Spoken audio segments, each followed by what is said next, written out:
Hey, welcome back, Bears fans, to this Wednesday edition of the CHGO Bears Podcast. And as you know, I'm usually here on Friday, but it's a short week. We have to do this schedule a little bit quicker. Will DeWitt, Nicholas Moreano here for the CHGO Audible Day, our weekly in-depth game preview episode, all aimed to make you the most informed Chicago Bears fan on game day. What's going on, Nick? How's your morning treating you? And also, I guess this short week, I'm sure you're feeling frazzled with everything so condensed.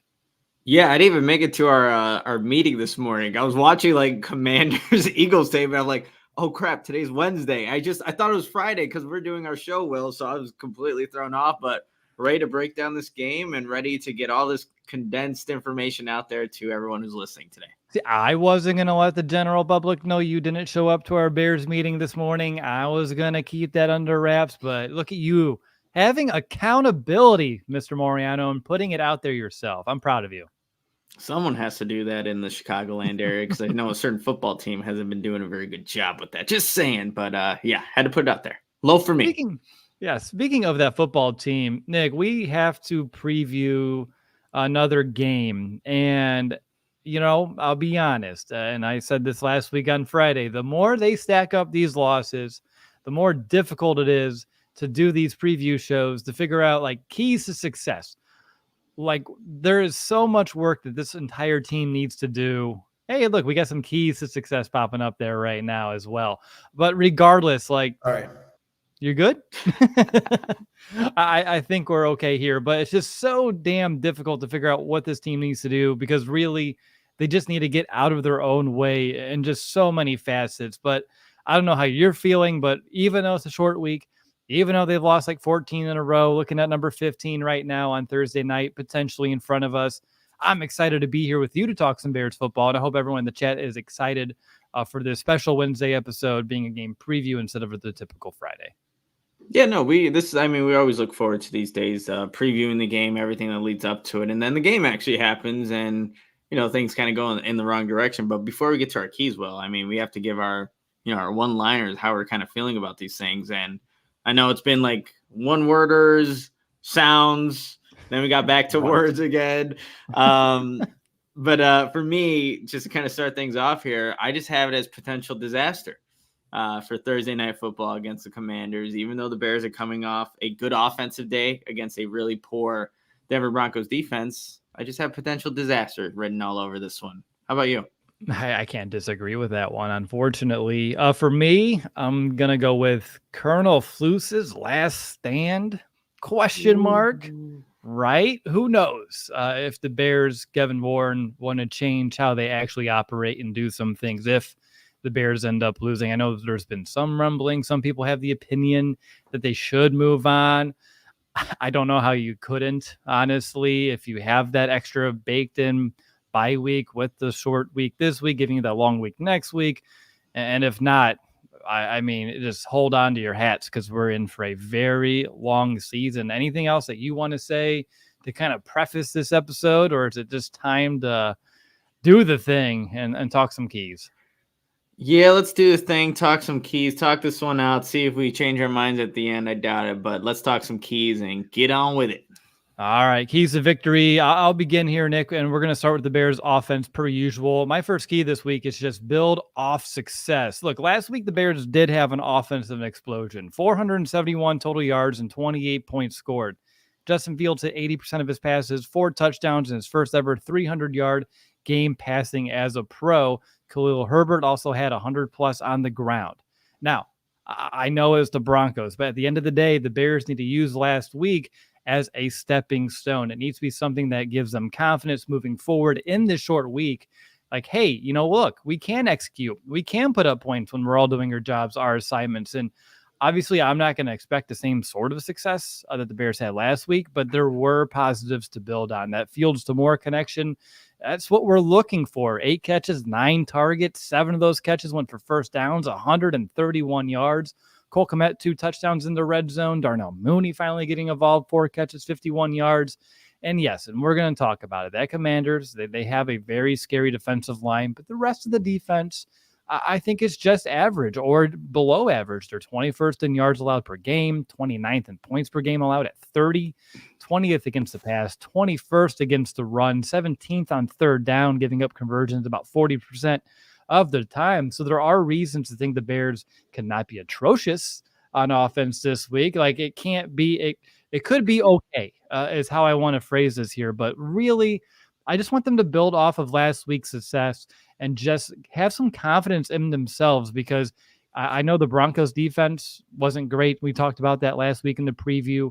But at the end of the day, succeeding in the NFL is hard, no matter who you're going up against. And I hope they take that and they can build off of here this week instead of just going back to the whole woe is me pity party that I feel like we've seen here for almost 2 seasons here now. So that's my first key, just build off of last week. Yeah, well, and look, I mean, obviously Denver is going through its struggles defensively, but it's still on the Bears to execute these plays. So I know a lot of people are discrediting, all the stats that you kind of laid out there, Will, but still the Bears did a better job in last Sunday's loss executing, especially in the first half, than they had done in the so I really like that key, Will. My first key is, just get creative. And that was something that Cole Kmet said on Monday. Luke Getsy said it in his press conference yesterday. I think it's something that the Bears need to do, because if they try to go out with the exact same game plan that they did against the Denver Broncos, I think, one, Justin Fields probably not going to finish the game, and two, they're probably going to get blown out, because a lot of these bootlegs and you're having these what Luke Getsy calls dirty edges. So basically, when they run these boots, most times the Bears are going to have a dirty edge where there's going to be a free defender coming off the edge there. And you guys, you have Montez Sweat, you have Chase Young, so you can't just do the same exact game plan. And, there was a couple plays actually from the Commanders-Eagles game that I think the Bears can try to utilize in their game plan. It was going against the rookie cornerback Emmanuel Forbes, somebody that I really like coming out of the draft, but they ran a simple, put the tight end out wide, A.J. Brown was in the slot. They ran like they were going to do a tight end screen, and A.J. Brown looked like he was going to block. Instead, just goes up. He kind of hesitates, goes upfield, a nice 50-plus yard touchdown pass, but they made it look like a quick hitter to the tight end, something that, every offense can do, but you're making the cornerback think. On another one, it was a double move on Emmanuel Forbes. Again, A.J. Brown. Again, you see the caliber of wide receiver running these routes, but you're making these corners, these guys think, and you're not just running a traditional post. You're having an extra step, an extra layer. And I just think overall, when you're approaching this game plan for the Bears, you just need to get creative and how you're doing some of these things. Because like I said, if you're going out the exact same game plan as you did for the Broncos game, I just don't see that working with this type of front, especially given that I think they're tied for 4th in the league in sacks right now. And, 4 of those 5 guys on the front were former first-round picks. They can play. They know how to get after quarterbacks. So that's my first one. That's a really good first key there. Again, if you copy and paste what we saw last week, it's just not going to cut it. So I like everything you said there. I saw the super chat come in from Daniel as well, and it says, map out a plan that saves Flus's and everyone's jobs, a realistic plan. I you know me, Nick, and I'm really biting my tongue because we have gone through so much turmoil since we've been podcasting about the Bears. I have never called for anybody's job ever in the middle of a season. We've always been very good about that. And I'm not calling for Eberflus's head by any means, but just doing the bare minimum to kind of keep the status quo here. I don't know if that's best for the long-term future of the Chicago Bears, but I do appreciate that super chat. So thank you very much. Yeah, it's always interesting, Will, with that, wanting people to get fired. Like obviously, like he's a person too, Eberflus, but just what's kind of going on here is obviously not working. But we'll see how it all plays out on Thursday. And I'll say it right now, regardless of the result, I don't think he gets fired. Yeah, I think exactly like the Bears have never done it. It would be very unprecedented to say the least. And I just got some heartburn too. I had some tonkatsu soup like an hour ago, which is like a really spicy Thai soup. It's very good. But like you kind of forget, like Wednesday's my day to go out for lunch usually. And I have a podcast to do in an hour, but let's eat this really spicy soup. All right. Anywho, let's get back into our keys. I'll go to my second one, which is to win the early downs. It's a simple key, but it's kind of complex, meaning there are just like a few different variables that I'm looking into here. Number one, the Bears are going to have to find a way to win those matchups up front more often than not. You mentioned Chase Young, Jonathan Allen, Montez Sweat, Daron Payne. Like those are four huge primary concerns. And the first three that I mentioned, Young, Allen, Sweat, are all top 27 in the NFL in pressures. Remember last week when the top Broncos guy was like 81st in the NFL? Now we have three guys we're going up against that are in the top 27, and really they're all pretty even there. Young and Allen each have 16 pressures, with Sweat with 15. Basically, the entire offensive line is going to be challenged. The edges are going to get tremendously challenged. Same thing with that interior of that offensive line. Now, will Tevin Jenkins play? I think that's a big question. We'll see. Unfortunately, this, depending on the Bears practice schedule and people going up to the podium, we may or may not have an update for you on this in this episode. But definitely we'll keep our eyes peeled in case any news does break on this. But obviously, Tevin Jenkins coming back would be a big boost, that interior of the Chicago Bears offensive line. When you're going up against a defensive line like the Commanders have, having someone like Tevin Jenkins on your side, oh man, like you want that kind of guy out there to kind of go up against this battle toe to toe. And then of course, I mentioned Payne. He isn't providing all that pass rush right now. 8 pressures only so far this year, but he's still been very solid and stout against the run in that middle. So for the Bears to kind of win these early downs, contain that pass rush, give Fields some time. The Bears are going to need to have a running game. They're going to need to have the extension of the running game too. It's a quick passing game. But I also want to see the Bears stick with the run too. 23 runs by running backs last week for the Bears. Love it. It's a number, that 20, that we always want to see these backs get. And then you just have to keep finding ways to negate that rush in really any shape, way, or form here. But the Bears, in order to win these early downs, put themselves in third and manageable, will be the best way to stay on schedule, on the field, and ending up scoring points. So that's going to be my second key, win those early downs. Yeah, if the Bears are not in that situation and with those guys that you just talked about, like a third and long situations it's gonna feel like, all right, they're already punted right when they get the third and long, right? So they better win on those early downs and make it at least competitive there.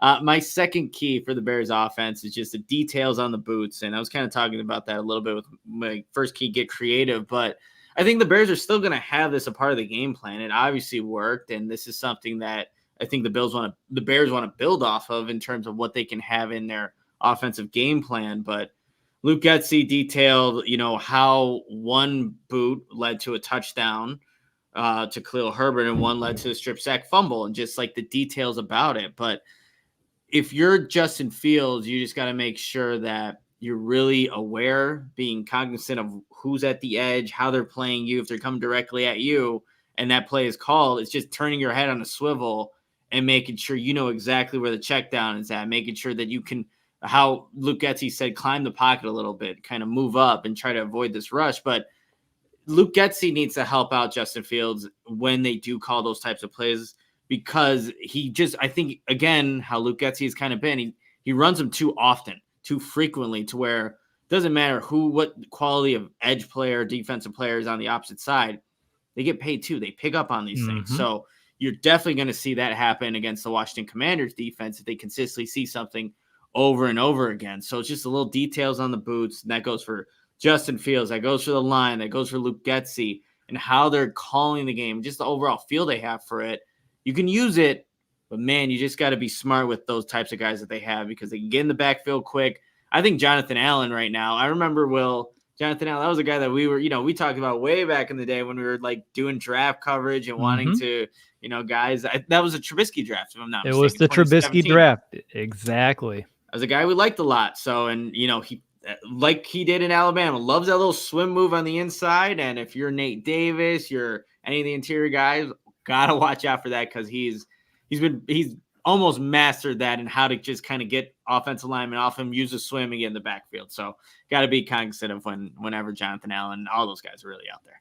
Didn't he have like shoulder problems, like arthritis or something like that? Like I remember coming out of the draft, there's something that we were keeping in mind.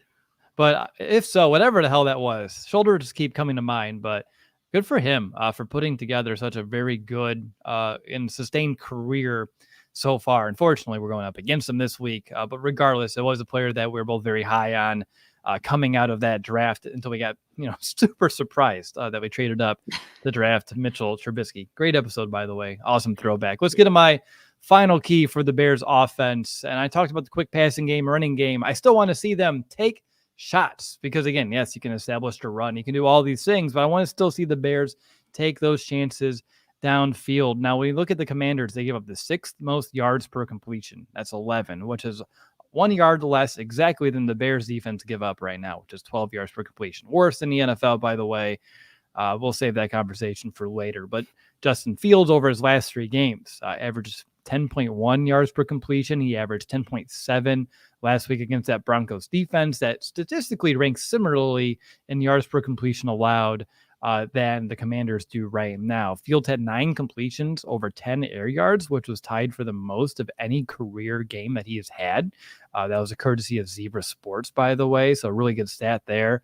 And then the Bears, 8th in the NFL with passes of 20-plus yards a season, 14.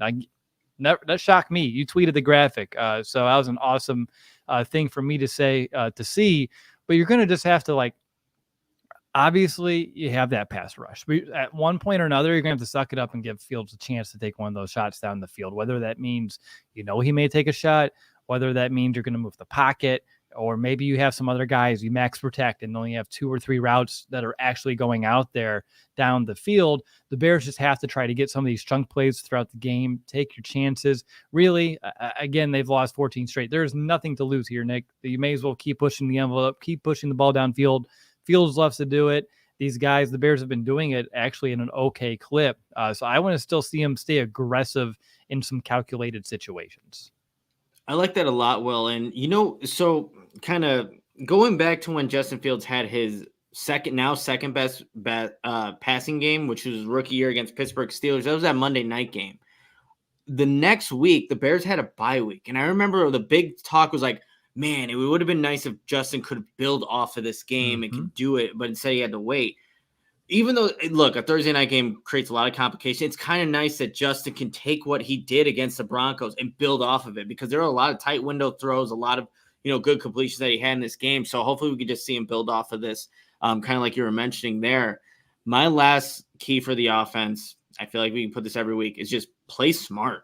And look, the 10 penalties for 91 yards, Will, on the last drive where it ended up being the 4th down, failed to convert.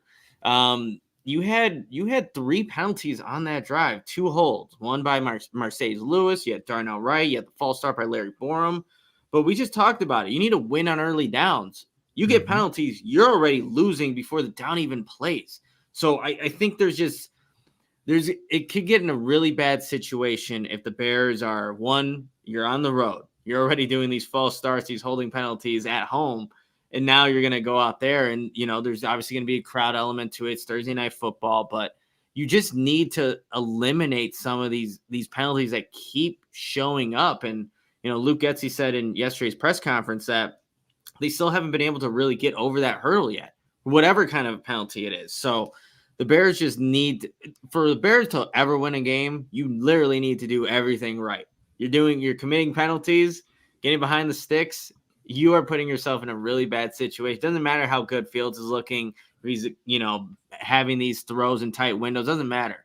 You're already putting yourself in a terrible situation against a defensive line that's ready to tee off on you. So you need to play smart. You got to eliminate those penalties as best as you possibly can. And we'll see if the Bears can actually accomplish that. And I know it's just going to be a lot tougher task than what, even in last week's loss. 10 penalties, 91 yards at home. This is going to be on the road. I want to see how that's going to play out. I will say it is starting to rub me the wrong way. It's starting to piss me off a bit that a coaching staff that has a literal acronym for all these different things, and this team doesn't hold up to any of them, like the S in hits, situational smarts, avoiding penalties. It's been a big talking point that Eberflus has at least told the media consistently since he's been hired. And the fact that we're a year and a quarter into this thing and it's such a big issue, the Bears can't get out of their own way due to these penalties. Like you said, almost 100 yards against last week. It really is I try to have some patience, some understanding, some grace here. But now I'm really at that point where it's like, there's just something's not clicking inside of that building for it to happen. And these are all professional football players too. They're grown ass men, and someone needs to take accountability here for it, because obviously they're not playing for the guy next to them. And now I'm actually getting a little heated. So I'm going to take a breather. We'll calm down. But turnovers, penalties, huge. So definitely clean that up. But yeah, you poked the button there, Nick, and usually you don't. So that's telling. The Bears do that to you, Will. Like, they just find ways to piss you off every single time, every week. They find different ways. So they're really good at that. Well, I'm really getting to the point where I'm starting to get offended when, like, my son and I, we like to sit and watch some of these games. And as soon as the Bears game begins, like, we watch the Toy Story broadcast in the morning and all that fun stuff. As soon as it's time for the Bears, he's like, all right, I'm going to go play outside, Dad. And I'm just like, damn, like, I know I can't, but it sucks. And I wish that they can give me something a little bit else. But let's go ahead and get into our first time out. And on the flip side, we will get into our defensive keys. But Nick, you are up first, and I can't wait to hear this message. Yeah, you have to tell everybody about Ray CDJR. Are you in the market for a new vehicle? If you are, then we have some great news for you. Ray Chrysler, Dodge, Jeep, and Ram in Fox Lake have, as you know, joined the CHGO team at Ray CDJR. You'll always be able to shop one of Chicagoland's largest inventories and find unforgettable savings. And right now, during Ram Power Days at Ray CDJR, only in Fox Lake, you'll be able to secure 0% financing or 17% off new Ram models. I mean, great deals there. But that's not all. Now through October 31st, explore their newly renovated showroom and take advantage of limited time 7-year anniversary savings. Again, it just keeps getting better and better as I read here, you guys. So if you're in the market for a new vehicle, then you have to check out the team at Ray Chrysler, Dodge, Jeep, and Ram, because they are the only team we recommend. Visit them today on Route 12 in Fox Lake. For more information, visit Ray CDJR in Fox Lake or raycdjr.com today. Serving the community since 1963. Good stuff there, Nick. Do you want 140 plus live channels of sports, shows, movies, and news? How about on top of that, you can stream this live TV on any single device. That's what you can do with our partners over at Fubo TV. You can watch the most Chicago sports for the lowest price. You can start watching, like, literally right now, immediately, with a free trial, no contract, no cable. Whew, that sounds great. No hassle. Just sign up and start watching. You can get 1,000 hours of cloud DVR included at no extra charge. You can watch your local teams even while traveling. That's right. If you are traveling on your Thursday and you wanted to watch, well, primetime games, probably a terrible example, but the other local games on Sundays, you can be traveling and still get to watch your Bears. You got college football, the Big Ten, NFL Network, Red Zone, everything there with Fubo. So definitely go watch your favorite college football and NFL with Fubo. Go to www.FuboTV.com/CHGO to sign up for 15% off your first month of Fubo Pro. So definitely go check them out. Fubo, they have great product, great service. Definitely love having them on board here at CHGO. Head over to that link and sign up here today. All right, Will DeWitt, Nicholas Moreano here. A couple Bears bros talking some Chicago Bears game, and it's time to get into our defensive keys. We went through the offense, and Nick, I'm going to let you begin on defense. What's key number one? Yeah, key number one for this Bears defense is finish plays. And, they've had opportunities to take down quarterbacks. I know that sounds crazy, but there have actually been some opportunities, and the Bears have just not executed. There have been plays where, maybe one person has wrapped up the ball carrier, but no one's looking to create the turnover. But I think for this Bears defense that has just been god-awful in every statistical category, you just need to do the simple things right. Finish plays, execute, actually tackling, bringing guys to the ground, and, just doing the fundamentals that the Bears have seemed to be working on since, it feels like forever now. It's like the fundamentals of football that, you would think at this point in the season you kind of have a better grasp of, but when you're on this Bears defense, you don't have a grasp of anything. So you just really need to finish plays well, because my expectations for this unit every single week is just getting lower and lower. Mm-hmm. And I know they've added some better talent compared to last season, but it really is just it's just painful to watch, to be completely honest. Like there are no expectations for me when this defense goes out there. So let's just start with finishing some plays. Maybe that's a good way to get some momentum going and maybe build some things after that. But finish plays is the first key for me. Nick, after this last year and a quarter, probably by the end of this season, are we never going to underestimate the value of what an actual defensive line means to any defense? Because you talked about we added all this talent. We're still seeing the same issues. And really, I think last week we talked about winning in the trenches being a big key. And I don't have that as a key this week specifically, although every week it better be for this Bears team. But I personally will never underestimate what a good defensive line can do for a defense ever again. No, I mean, this team shows you exactly what a football team can look like if you don't have anybody up front. So I completely agree with that, Will. And I'm envious of every other team that can at least get to the quarterback, stop the run, be, mediocre in that regard. Right? Yeah, just doing it at an average clip would be a godsend right now for the Chicago Bears. And we have a defensive-minded head coach who just loves this scheme that's working so great. Let's get to my first key here, Nick. The snarkiness is coming out, which is to contain the three-headed attack, which is Terry McLaurin, Jahan Dotson, and Curtis Samuel. Now, Dotson and Samuel, last I saw for the injury report, were both limited. Dotson with an ankle, Samuel with a quad. So we'll see exactly who's out there on Thursday night. But regardless, McLaurin, 21 catches, 212 yards this season. Dotson, 14 catches, 110. And then Samuel, 17 catches, 178 yards. That's three very capable receivers that if all three are out there, will stress this Bears defense that's, as we just kind of alluded to, just god-awful, really in a lot of categories, but specifically right now I'm talking about covering the pass. The Bears are coming off a game where they allowed Jerry Jeudy, Marvin Mims, Cortland Sutton to combine for 8 catches, 126 yards, which, hey, you know what? On the surface, it's not crazy, but it was just enough at the end to kind of let this game slip away. And it does show that quarterbacks, they can, as we know, attack this defense all over the field. They can find enough success to move the chains and eventually put up points. So for me, like all three of these wide receivers, if they're going to give it a go and the Bears just struggle to contain them, as the Commanders do, I think a really good job of using all three pretty effectively in their game plan. They don't key in on just McLaurin anymore. They kind of use all of their targets there. I think it's just going to be difficult for the Bears to force stops, get off the field. The things that we've seen all year so far, especially without any pass rush, with a banged up secondary, you're going to have to find a way to limit their impact here, these three. But I think it's easier said than done. But if I almost said the other defensive coordinator's name that's no longer here. But if I was Coach Eberflus, I would definitely, this would be like one of the first things that I'm going to be working on with my guys this week is how can we slow down this attack? And I think I have some ways it could happen, and we'll get to it. Some other keys. Maybe, Nick, if it's okay with you, can I do my second key actually first?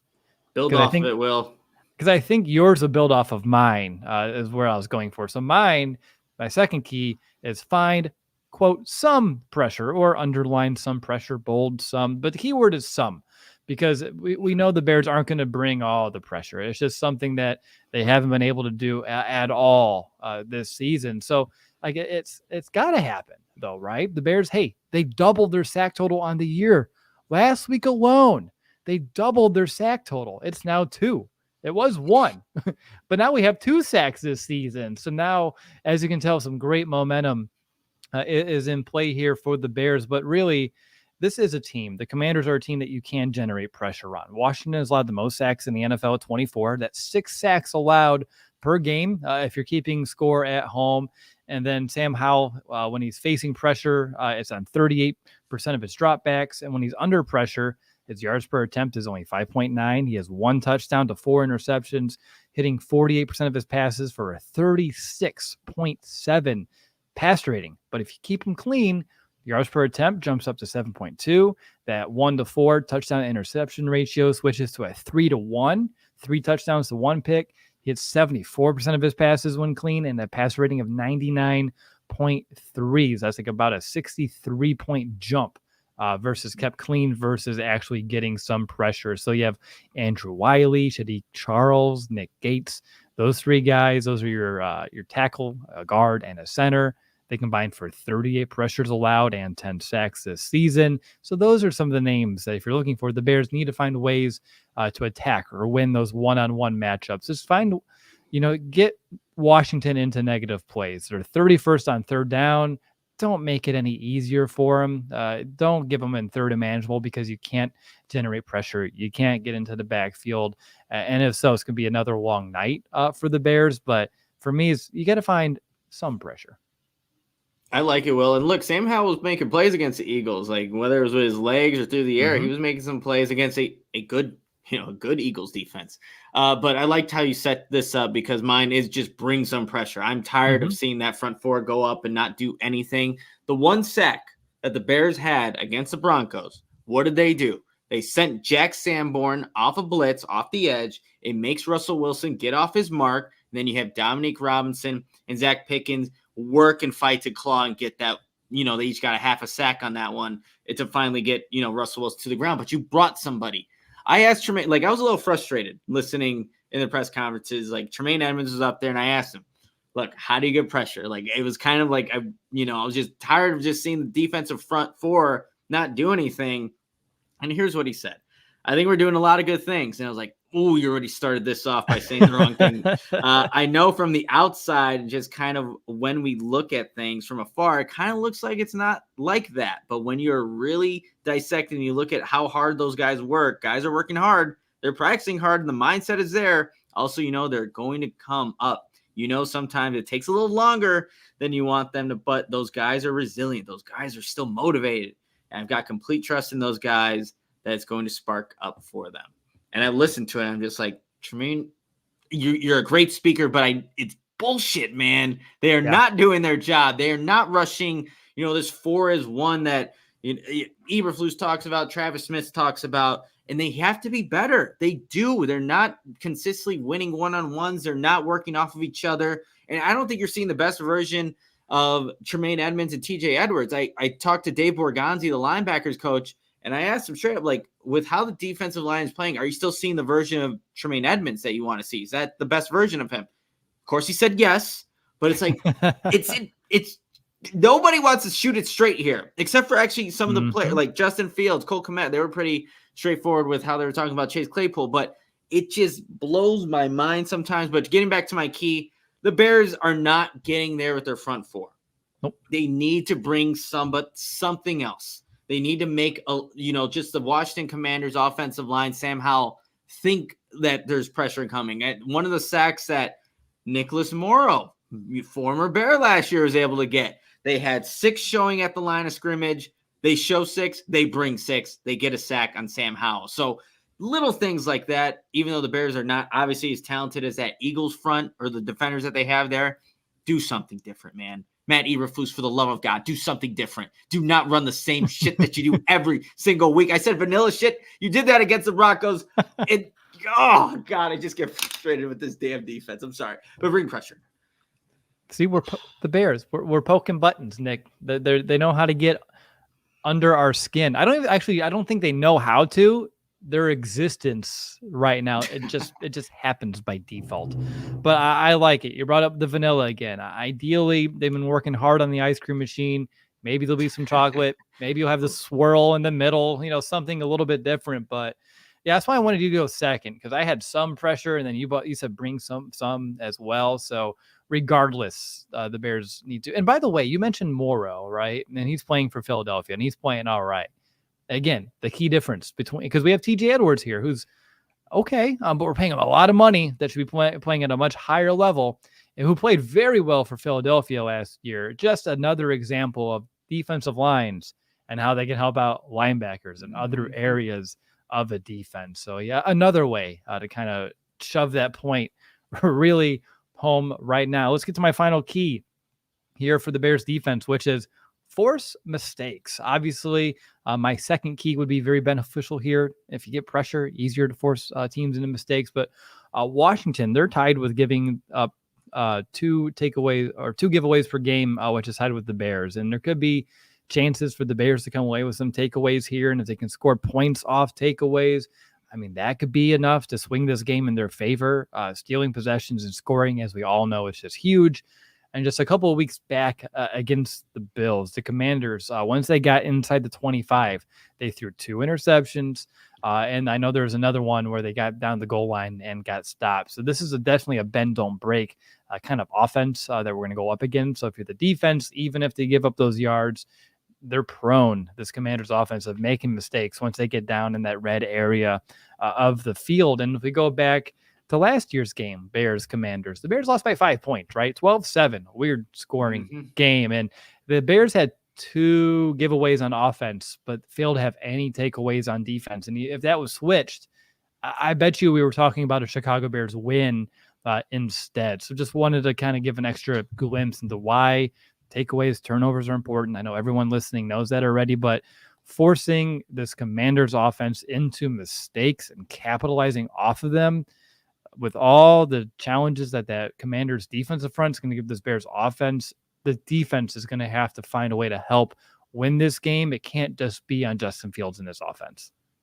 No, it can't. Well, and look, my third key is exactly the same as yours. Like, turnover anyone? Does anybody want to force a turnover for this Bears defense? Because there just hasn't been any outside of picking off the backup quarterback for the Chiefs. Like, there hasn't been anything to where you can see like this team is looking to create these impact type of plays. And I think Washington, you look at what Philadelphia was able to do. There were back-to-back plays that the Washington Commanders should have had a turnover. They should have won. Sam Howell had a pass tipped at the line of scrimmage. Number 26 on the Eagles just completely drops the ball. Doesn't end up being an interception.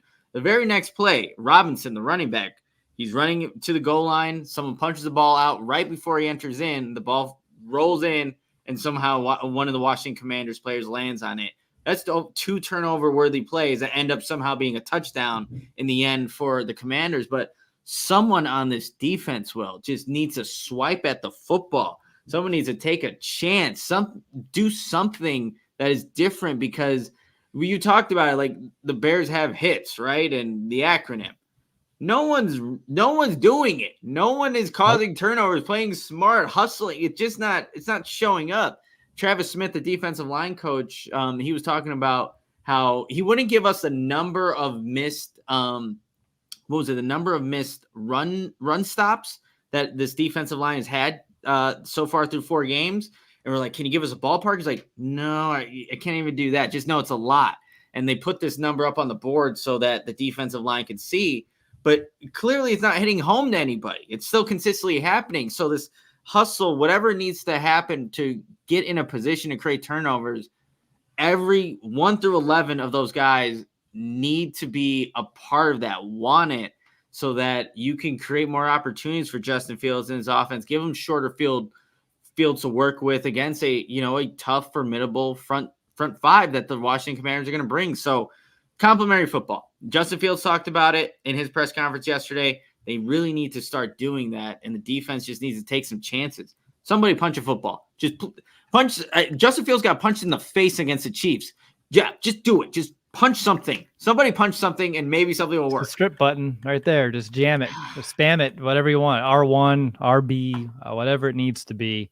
Regardless, spam that button. Do something. I like it, Nick. And at least I think it was interesting because, again, we make these keys independently. And then when we both came in with our 2 keys on defense, our final 2 being they mirrored one another so well. I think just shows like how, I don't know, it's like the basics and the fundamentals are like what the Bears need to do. Like, it was just make some forced mistakes, get some turnovers, find pressure. Like, man, I wish like we can change these keys to be like, let's look at a specific matchup or a specific way you can attack this. But like, it's every week, it's just the basics, it's the fundamentals, because they haven't even shown they can do those right. So it makes everything so much more difficult. But I thought it was neat. At least we're in line, which is pretty usual, but it was, I think, a little bit more so than typical, which made me excited heading into this show. But let's get into our second break now. And on the flip side,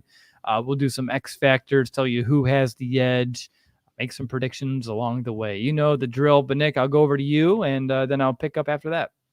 Yeah, I gotta tell everybody about Goose Island. As you know, CHGO is supported by Goose Island Beer Company, Chicago's beer since 1988, and you already know the beer roster. You have Oktoberfest. That's obviously being October. Perfect time to check that out. Beer Hug Family, a 312 Wheat Ale, full pocket pills, everyday beer what the brewers are drinking. Of course, you know that. And if you're hanging out watching football, going to the CHGO Bears tailgates, there's a lot of Goose Island there. That's what we like to do. Hang out before the game and drink some Goose. And you can grab an ultra fresh brewery exclusive beers at Goose Island's original brew house on Clybourne Avenue in Lincoln Park, or from their tap room on Fulton Street in Westtown. Remember, Goose Island Beer Company is Chicago's beer. Go get some. And hey, we got a game tomorrow, so get some Goose Island for tomorrow's game. Awesome. As everyone knows, the NFL season is going strong, and DraftKings Sportsbook is hooking new customers up with an offer that's even stronger. Bet $5 on any game this week and score $200 instantly in bonus bets. And DraftKings isn't stopping there. All customers can take advantage of a sweetener offer every game day this October. Now, I know I have to do like the play of the week, and I'm going to just throw it in here real quick because I want to make sure I get my phone off before this emergency broadcast potentially goes off. So before I do that, I was looking through. They have a weekly special for tomorrow's Bears game, and it is either Justin Fields or Sam Howell throw for 275 or more yards. Not both of them, just one of them. And that gives you plus 150 odds. So I feel like Washington gave up over 300 last week. I know it's the Eagles, but the Bears consistently give up a ton of yards through the air. So regardless, I like my chances for one QB to do it. And I think everyone knows which way I would lean if so, but it doesn't matter because no matter who does it, you get your money there. So definitely check that one out. But so to get on the game day greatness, download the DraftKings Sportsbook app now and use code CHGO. New customers can score $200 instantly in bonus bets when you bet $5 on the NFL. That's code CHGO only on DraftKings Sportsbook, an official sports betting partner of the NFL. The crown is yours. Gambling problem? Call 1-800-GAMBLER or visit www.1800gambler.net. In New York, call 877-8 Hope NY or text Hope NY 467-369. In Connecticut, help is available for problem gambling. Call 888-789-7777 or visit ccpg.org. Please play responsibly on behalf of Boot Hill Casino and Resort. Licensee partner Golden Nugget Lake Charles. 21 plus, age varies by jurisdiction. Void in Ontario. Bonus bets expire 168 hours after issuance. See sportsbook.draftkings.com/football. Terms for eligibility and deposit restrictions, terms, and responsible gaming resources. All right, Will DeWitt, Nicholas Moreano here, rolling through this weekly Chicago Bears game preview episode. We gave you our keys to success on both sides of the ball, and now it's time to do X Factors.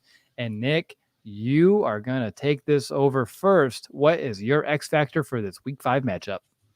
Yeah, the X Factor, I think, is just Justin Fields' legs and ability to run away from this front seven that's going to be after him probably the entire game. But I think, like I said, with the boots and stuff, there's going to be obviously opportunities for Fields, I think, to, one, climb the pocket, and if he doesn't see anything downfield, just make a play with his legs. And the first matchup that they had and Soldier Field on Thursday Night Football, he had 12 carries, 88 yards, and the Bears were in a position to win that game well, and Darnell Mooney just couldn't come down with the catch right at the very end. But I think this is going to be an opportunity where, the tackles maybe are not holding up, or the edges, the pocket's collapsing, and Fields just going to have to take off. So I think this could be an opportunity. We see Fields have his best game on the ground, if given the pressure, but that's going to be the X factor for me in this one. Justin Fields and his ability to use his legs against this Commanders front. I like it, Nick. Mine is handling pressure, and this is going to be both figuratively and literally true. The Bears are going to have to handle the pressure of that Commanders front. I gave all those numbers a little bit ago, but the game's going to come down to just how well the Bears can handle Payne, Sweat, Young, Allen. There's really no question about it. But there's also just a little bit more pressure than what the Commanders are bringing. There's pressure due to maybe this is Coach Flus' final game. If they lose, I think everyone in the building would be feeling that. A short week, you're not having a ton of time to prep and rest and get a full week of work in. After that mini explosion on offense, I think there will be some pressure to keep performing at a higher level than we saw for the first 3 weeks. And of course, losing as many games as the Bears have had in a row for all the guys who have been in the locker room since last season, you know, every loss just puts extra weight on top of you over and over and over again. So for the Bears, they need to find a way to handle, I think, external and internal pressure if they want to win this game. And I'll be honest too, Nick, I so easy just wanted to copy and paste my X factor from last week, which was coaching, because when it came down to it towards the end, I think that one proved to be true. Yeah, and I'm also looking at what you have: Ron Rivera, Eric Bieniemy, and you have Matt Eberflus and Luke Getsy in terms of just overall coaching. So it could definitely play a factor into how this one, plays out in this one too. Let's actually throw up the super chat from the Duke here. I didn't see it come in, but it said, "I shouted, 'Hell yeah, Nick!' And the other parents at the zoo gave me a look. But seriously, even if they drop, 4-3 cover 2, why can't the Bears just introduce some confusion? Show some blitz. Why are we showing our cards before the snap?" It's the same cards too, which is the saddest joke of all of it. It's the same hand over and over again. Thank you so much.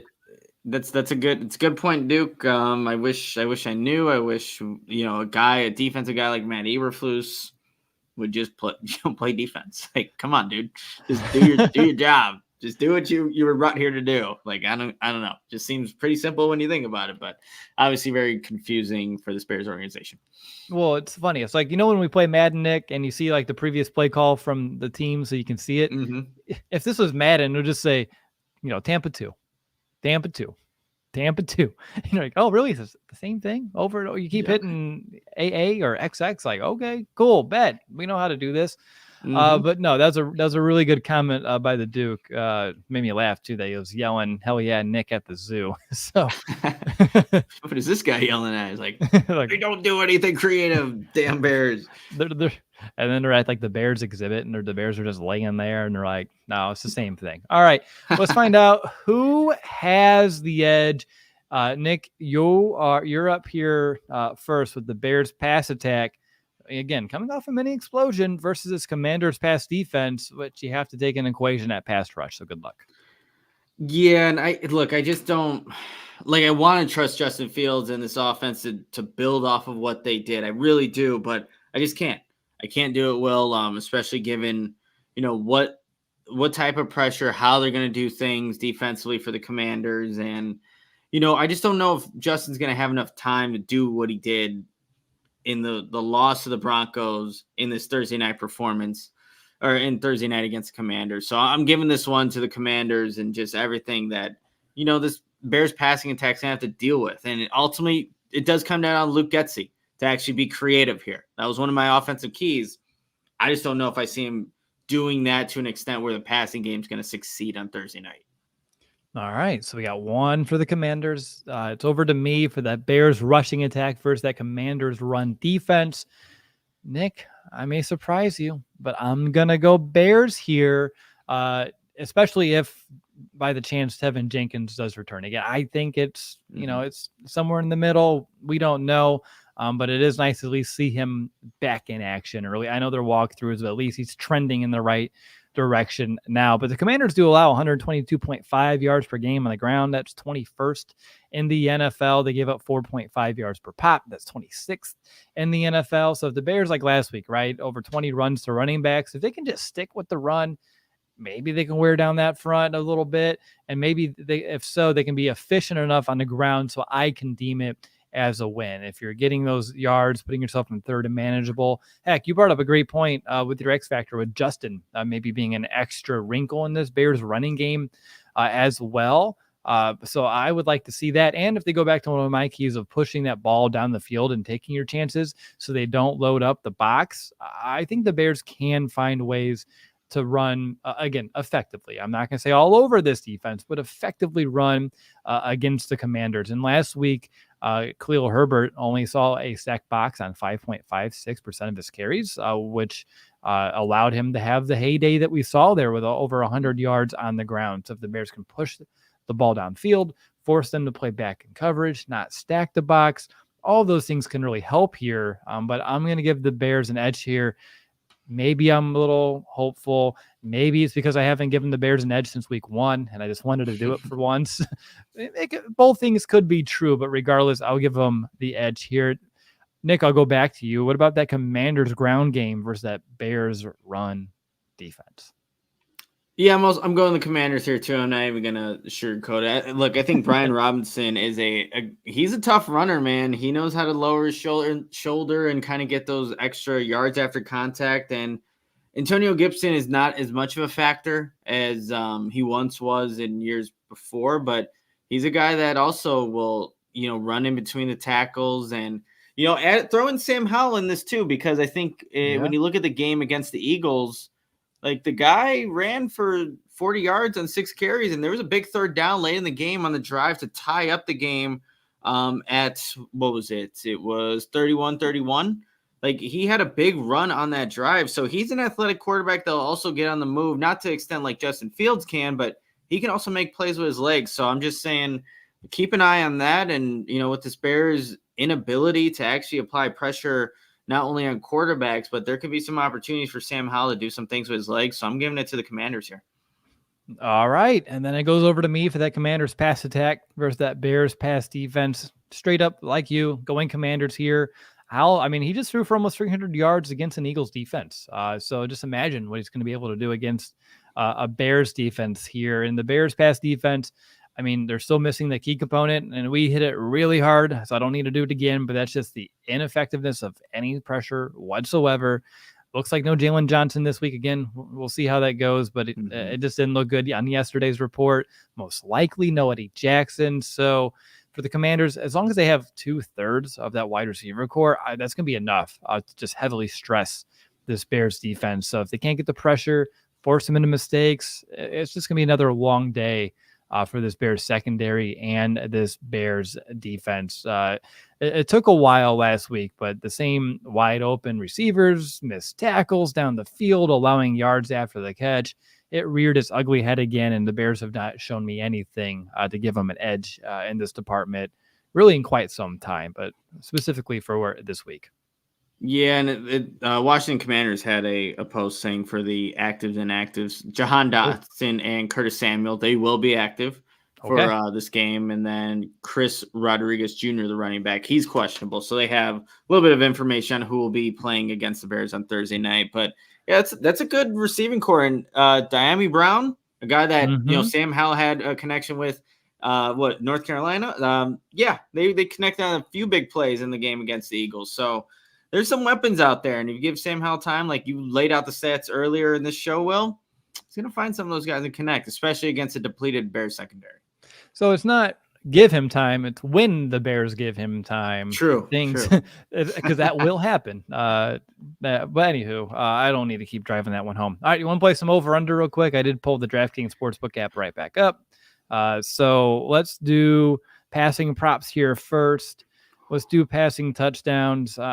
Justin Fields, even though he threw for 4 touchdowns last week and over 300 yards, his passing touchdown line is set at 0.5. Okay, give me the over on that. He'll get 1. Like, he'll build off of this, at least get 1 touchdown. Come on. There we go. What about Fields' passing yards set at 194.5? I don't know. Well, that's a little high for me. That's a tough one. I'd go under, but I probably also wouldn't touch that line. He had 190 yards passing on 14 of 27 in the last matchup with the Commanders on Thursday Night Football at Soldier Field. Yep. What about Sam Howell? His passing yards line is 239.5. I'll take the over on that, but it's still a little high for me. I know obviously he did put some good numbers against the Eagles, but I'll take the over. It's the Bears defense. All right, then his touchdown line is 1.5. Would you take the over on that one too, or? I feel like they're gonna be able to run the ball. Okay. I'd take the under. All right. That sounds about right. I don't know how else to say it. Justin Fields rushing yards. Since it's your X factor, we'll do it this week. 47.5 yards on the ground. We'll take the over on that one. Take over 47.5. What about Sam Howell? You mentioned him too with his legs. His line's much lower, 13.5 yards. Oh, yeah. Give me the over on that. I might make that bet, just that bet alone. I'm tired of these parlays killing me at the end. And obviously, don't listen. I had, timeout. I'm going to find the note that I put in here. No more parlays. No more parlays. Yeah, nope. I can't find the note. Never mind. I just don't listen to my betting. I'm so sorry. Like, it's obviously not very good for a reason. What about Terry McLaurin? Do you think he can go over 60.5? Yes, I do. I do. I have Scary Terry on my fantasy team, so I definitely think he can go over that. So I'm taking the over. And we'll do DJ Moore at 49.5, and we'll call it. Give me the over on DJ. Let's take over 49.5. Yeah. There we go. I think we have one more break that we need to do, if I remember correctly. Wait, hold on. I want you guys to tell me about Brian Robinson Jr. His over-under for rushing yards is 63.5. I've seen actually online people suggesting to boost it to 70+ and take the over. Ooh. Wow, that's money. Feeling not cocky, but I personally don't like to boost my odds against my favor towards the house's favor, but no. Sure, but I mean, 7 more yards. Win more money if he gets, and apparently if he gets 60, he gets 70. Okay. I mean, they haven't really given Antonio Gibson, the other guy that would take his carries, take some carries from him, too many opportunities. Actually, kind of in favor of that. Do it, Lawrence. Win that money. Get that money. I'm currently looking, so. Nice. Whatever you do, bet against the Bears defense and you shall win. Yeah, honestly. Yep. All right. Do we have one more break? We do. And maybe when I'm at the game, I might have my Shady Rays on to not see what is exactly happening on the field. But you can take on the sun with gear built to last. Our friends at Shady Rays have you covered for the warm weather or cool fall weather ahead with premium polarized shades and an affordable price. Shady Rays is an independent sunglasses company that offers a world-class product that's just as good as any expensive we've worn here at CHGO. Durable frames and extremely clear optics for all your outdoor adventures. I always have my Shady Rays in my car, so wherever I'm going, I have easy access. I know I'm going to look good wearing my Shady Rays. And what's awesome is if you lose or break your pair, even on day one, the Toast will send you a brand new pair, no questions asked. Wear your Shady Rays with confidence because they have your back long after your purchase. And exclusively for our listeners, Shady Rays is going to give you the best deal this season. Go to shadyrays.com and use the code CHGO for 50% off 2 or more polarized sunglasses. Try for yourself. The shades are rated 5 stars by over 250,000 people.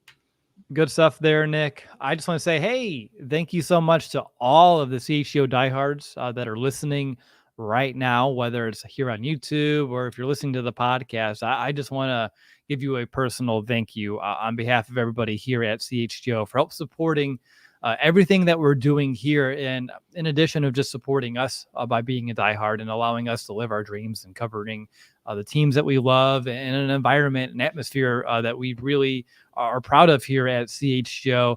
You also give yourself a lot of awesome benefits and rewards for doing so, right? 20% off all of our merch all of the time. You get a free shirt as soon as you sign up. You get a free shirt every single year when you renew that membership. You get 20% off all of our events, whether it be the golf outing we did, our tailgates coming up. The next one is October 15th when the Vikings come to town. And it's just a great way to, save some money, still support us, but at the same time, make your fan experience, I think, just a little bit more fun. So definitely check it out. If you haven't become a diehard yet, now is a great time to do it. Go to allchgo.com/diehard. It'll give you all of the details and that I haven't even hit on yet as like reasons to sign up. And definitely check it out. We love to see you in. But thank you for everyone who's already there as well.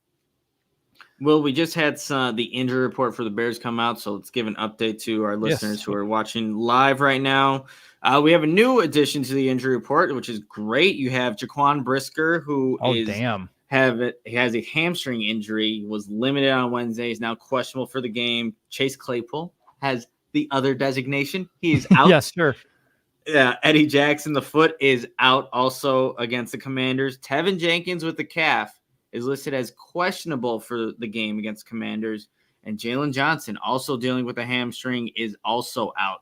A lot of these so Jaquan had the hamstring. Mm-hmm. Jalen has a hamstring. Josh Blackwell had the hamstring, now is IR. I don't know what's going on with the DBs with these hamstrings, but it's obviously not good. But the big one, Tevin Jenkins, listed as questionable for tomorrow's game. So no pressure, as we know. No secondary yet again. Yeah, it's going to be a long Thursday night. And you talk about these like soft tissue injuries, and if there's like some correlation here because they're all playing the same position, probably doing similar training regimens. Great time if we get tapped into Mason here. That would have been a great question for him. But regardless, since we don't have that, we'll keep tabs obviously tomorrow about Tevin Jenkins. I still feel like for me, it's like 30-70 that he plays. Maybe 40-60. We'll see with a short week and all those things. But regardless, I still think it's great to see him trending in this direction, which will help the Bears sooner rather than later. All right, let's do, I believe, MVB, or do you want to do a bold prediction? Bold prediction. Want to do a bold prediction first? Yeah, I guess we could do a bold prediction. What bold predictions do we have for this Thursday night game, Bears Commanders? I can start things off here, Will. Please. Bold prediction for this game. Tyler Scott, that guy, that rookie, going to score his first touchdown of his obviously young NFL career, and he's going to get it off of a wide receiver screen. There's going to be great execution, great blocking, and Tyler Scott's going to take that I think it's 3 speed, up the sideline for a touchdown. So Tyler Scott gets his first NFL touchdown tomorrow night. There you go. I like that one a lot. I also went offense, and I also went the touchdown total. I'm going to go with Cole Kmet. He had 2 last week. He's going to have 2 again in this game. 4 touchdowns in a matter of 4 days for Cole Kmet. I think that'd be awesome to watch happen down there in the red zone. We need more people to step up. Cole did so in a big way for the Bears on Sunday. Let's see him do it again here on Thursday night. And I also respect and appreciate that neither of us wanted to touch that defense. Yeah, no. I thought a bold prediction like maybe getting a half a sack is a bold prediction because it doesn't happen very often when the Bears get sacks. But yeah, did not want to touch that. All right, now we'll do MVB predictions. We'll tell you who we think will be the most valuable Bear of the game. I'm going first, and I'm going offense, and I'm additionally going to go with DJ Moore. I mentioned him earlier into the show last week. 8 catches, 9 targets, 7 of those were first downs, 131 yards. We need more of that, and regardless if we're pushing the ball down the field or if we're going to have to tap into the quick passing game, I want to see the ball go into number 2's hands and just watch him work his magic. So for me, DJ Moore will have the biggest impact on this game. I know we usually keep Justin Fields out of that. I just want to make sure I put that preface in right now, but I'm going to go with DJ Moore. How about you, Nick? Weirdly, I went with a defensive player. I'm going with Yannick Ngakoue because why not? He was asked the question, what do you do when pass rush isn't getting home? Just keep rushing. Just keep rushing. That's it. Well, we need to see this defensive line. Everybody just keep rushing, trying to do something to generate some pass rush. And he's a guy that was paid a good amount of money. Everywhere he's made a stop, he's been productive.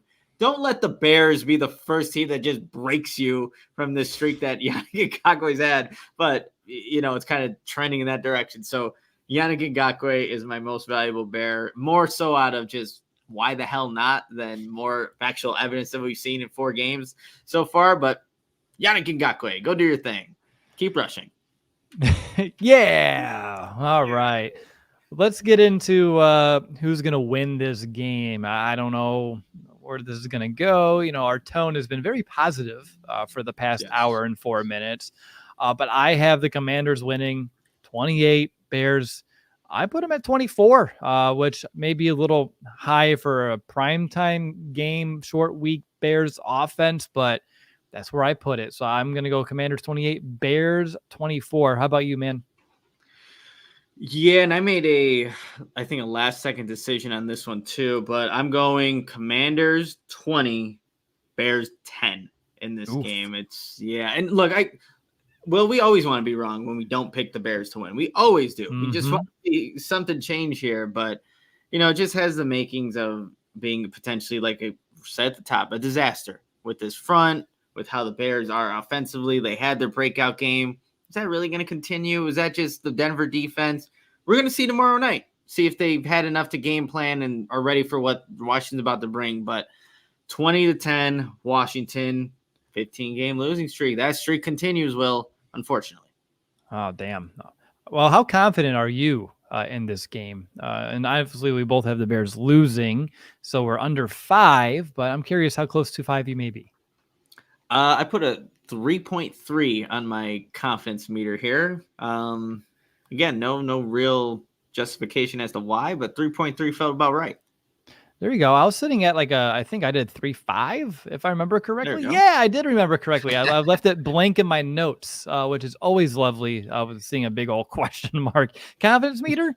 Question mark. I mean, honestly, that may be a more accurate answer right now. But so we're sitting at like a 3.4. So sweetness finding us here today for the confidence meter. But yeah, as you can tell, we're in the thick of it, Nick. We're in the thick of it. Hey, I know, I love that book, Never Die Easy. Nick showing it off of his bookshelf into the camera. I think it's some words that this Bears team needs to hear sometimes, honestly. Come on. Let's have some pride in this football team. You play for a storied franchise. Act like it at some point. Defense, show up. Do something. Tired of talking about losses It's either we're talking about a loss or how they're going to lose. And it's this nasty, nasty, vicious cycle of death. Like, make it end. Yeah. Just all right. Well, anyway, any other way you want to end the show than that? Or is that appropriate? I think we may have some super chats, or if I'm reading our chats correctly, or maybe not, but there we go. We have the Duke, and all I heard from Nick was, I'm a betting god. Take my picks and turn them into a parlay and bet your life savings on it. Okay, Nick, I'm all in. No. Maybe there's a weird Bluetooth connection there, Duke, but one day it'll be like that. I need to go back to Vegas and hit. I want to know what the Duke's life savings actually looks like, to be honest. Yes, he can probably, make that all go away and still have a good amount left in some secret place in Duke Island somewhere. So, yeah. So thank you, Duke, for that super chat. I see one from Steven. Wow, 3 Steves in a row. Steven, and Steve. Expecting a big day from number 1. This is Stephen M. Just not sure if our defense will hold up. What stat line does Fields need to have to end the year to keep them? Big fan of number 1. That's a great question. And there's so many variables that go into that question. But how do you want to quantify that? Yeah, it's like, well, too, like how he is he getting this in like garbage time and where it adds up eventually? And like the Bears weren't in the game initially, but you throw for over the 3,000.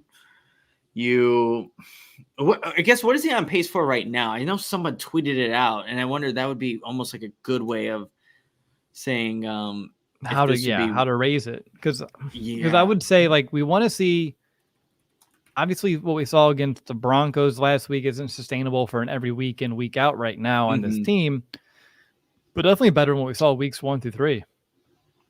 Yeah. You know what? Stephen M., I think I would want to have more time to think about exactly the stat line that would be. And again, how it happens too. Like, are they all in losses? Are the Bears not winning a single game and he's putting up, like, I don't know. So it's definitely fascinating to think about it. We're at that point. Like, well, is Justin going to be a part of this team? And there's a lot of people that think he's not. So it's unfortunate that we're here, but it's reality. Yeah. We'll figure this one out, but I appreciate, honestly, the thought process to kind of keep that in mind as we're kind of navigating through the waters of this season. So I see the next one from, let's see, Steve or Steven, who's coming up next between it. It's like Ed and Eddie. Steve B. Great. I didn't expect that we'll be on today. Oh, well, thank you so much. Great that you're with us. I'm happy to be here doing this, even though it's a short week. I still very much enjoy these preview shows with Nick. So thank you so much, Steve B., which leaves Stephen Haynes, the Bears brothers. Man, I know this name. Been a fan for a long time, guys. Yes, you have, Stephen. You've been around quite some time. And really, without the support of guys like you, who knows if Nick and I would be here today being able to do this on CHGO. So we appreciate you so much. Thank you for the super chat, but really, more importantly, thank you so much for your support over the years. I'm going to just say that I look forward to a nice long weekend with no Bears football. It's sad. It takes a month, and then you already kind of get excited when the Bears give you your Sunday back when they have a short week like they do here today. Is there anything else that you wanted to say before we put a bow on this episode? I would just say don't let the Bears ruin that weekend that you're going to have. Yeah. Like if you want to watch other good football, you want to go enjoy the weather, whatever it is, enjoy it. Maybe the Bears will surprise us all. I doubt it, but let's enjoy your time away from this team for, just a couple days after tomorrow night. And we'll be back to cover it all and make sure we have everything covered at Hallis Hall and everything going on with the Bears. So don't you worry, but take time to yourself too. I like that. So for everyone listening, wondering what our Thursday looks like, it's typical for us, right? We're going to get you for pregame, postgame. Nick is making his way over to Washington. So we're going to have you covered just like we do every single game day. So make sure you're here on the YouTube. Don't forget you can watch with us too. We have a watch along. Watch along. Yeah. That's right. So. Absolutely. Second screen experience. Or first screen if you're, not an Amazon Prime subscriber or wherever else it airs. I'll be watching this game in Prime Vision, watching how many, because, hey, what I love about it, and this is something I should have mentioned earlier. So they have like that little green bubble that flashes when the receiver's open. I want to see how many times I see the Bears receivers actually have that green bubble pop on against this defense. And if so, I can have like my own little chart, green bubble missed, green bubble hit. We'll see. And Nick, I know you're used to the green bubble being an Android guy. Yes. True. But we'll see. I think it'll be fun to watch this Bears game with some advanced stats. People know I like my numbers. Augmented reality has always been a thing that I've been talking about for years, and now it's really becoming a thing, which is very exciting. But that's going to do it for us here today. Again, we'll have you covered all Thursday long. Definitely check out all of our Bears content. You don't want to miss it. But that's going to do it for us here today. So for Nicholas Moreano, this is Will DeWitt, CHGO Bears Podcast. We'll see you next time. But until then, bear down.